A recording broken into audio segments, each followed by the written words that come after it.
আসসালামু আলাইকুম, welcome back to my new blog. আশা করছি সবাই আমার ব্লগটি দেখবেন এবং পছন্দ করবেন। এটা ছিল 28শে এপ্রিল, আমার ম্যারেজ অ্যানিভার্সারির একটি ছোট ব্লগ। আসলে এলোমেলো ব্লগ, তবুও ভাবলাম যে শেয়ার করে আমার স্মৃতির পাতায় থেকে যাবে। তো এই তো আমি এর আগের দিন আর কি 28শে এপ্রিলের আগের দিন আমি আমার হাজব্যান্ডকে একটা ছোটো সারপ্রাইজ দিলাম। ওকে সুন্দর একটা পাঞ্জাবি গিফট করলাম। যে ও আমাকে আবার একটা গিফট করেছিল, আমাকে একটা সারপ্রাইজ একটা প্রোগ্রামের আয়োজন করেছে, সেটা আমি জানতাম না, তো সেটা বলছি। তো তোকে আমি পাঞ্জাবি কিনে দিয়েছি। আর এখানে দেখলাম যে অনেক ধরনের আছে, আদরের জামাই, আদরের ভাই, তারপরে হচ্ছে আরও অনেক কিছু। তো ভাবলাম জামাইকে যেহেতু দিচ্ছি তাহলে এটাই দেই। তো আদরের জামাই এটাই আমি নিলাম।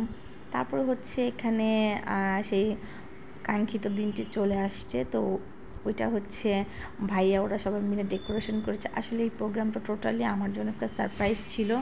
আমার হাজব্যান্ড আমাকে একটা ছোট সারপ্রাইজ দিয়েছে। আমার কাছে যারা আছে তাদেরকে নিয়ে ছোট্ট করে একটা অ্যারেঞ্জ করেছিল যে আমরা একটা পার্টির আয়োজন করেছি, তো ওইখানে আমাদের কাছে কিছু লোকজন আসবে, তো তুমি রেডি হয়ে চলে আইসো। তো এই আর কি, আমার হাজব্যান্ডের পক্ষ থেকে আমার জন্য ছোট সারপ্রাইজ খুবই ভালো লেগেছে, আমি খুবই খুশি হয়েছি।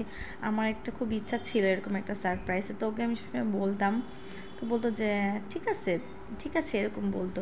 তো যখন দেখলাম যে না, সেটা মাথায় রেখেছে এবং আমাকে এসে বলেছে, আমি খুবই খুশি হয়েছি। আসলে এটাই চাই জীবনে, যে আমাদের জীবনটা এরকম সুন্দর থাক, হাসি খুশি থাক। কীভাবে যে 7টা বছর পার করে ফেললাম আসলে বলতেই পারবো না। যাই হোক, এই বিচ্ছেদের শহরের মাঝে আলহামদুলিল্লাহ আমরা এখন অনেক অনেক ভালো আছি। আর দোয়া চাচ্ছি সবার কাছে যাতে অনেক ভালো থাকতে পারি। আপনার জন্য, সবার জন্য দোয়া থাকবে।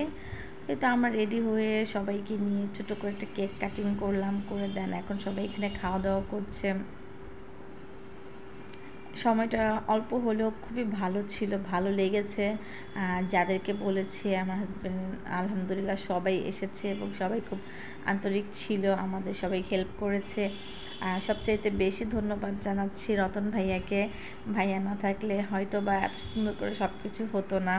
অনেক অনেক থ্যাঙ্কস। আরেকটা কথা, ও আমাকে আরও একটা সারপ্রাইজ দিয়েছে, সেটা হচ্ছে আমাকে একটা এসি গিফট করেছে আমার অ্যানিভার্সারি উপলক্ষে। আর এটার পেছনে রতন ভাইয়ার খুবই অবদান ছিল, সো এই জন্য ভাইয়াকে স্পেশালি অনেক অনেক ধন্যবাদ। তো এই তো ওখানে আমরা আসলে ভিডিও করার কোনো চান্স পাইনি, কারণ সবাই সবার মতো আনন্দ করছিল, সবার সাথে কথা বলছিলাম। সো এখানে না করাটাই আমি বেটার মনে করেছি। আর এই তো এখন বাসায় এসে গিফটগুলো খুলছিলাম। সবাইকে অনেক অনেক ধন্যবাদ আমাদেরকে সুন্দর সুন্দর গিফটগুলো দেওয়ার জন্য। আজ এই পর্যন্তই। আমার ভিডিওটা ভালো থাকলে লাইক, কমেন্ট অ্যান্ড শেয়ার করে দেবেন। আজ আমি বিদায় নিচ্ছি, সামনের ব্লগ নিয়ে হাজির হব। আল্লাহ হাফিজ।